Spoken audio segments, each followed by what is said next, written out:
bakit ba ganito ang nararamdaman ng puso ko?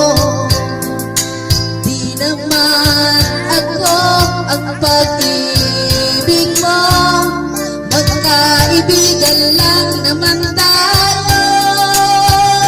Dati hindi ko pansin ang iyong dating, bakit yun ka pa sa aking paningin, ngunit di ko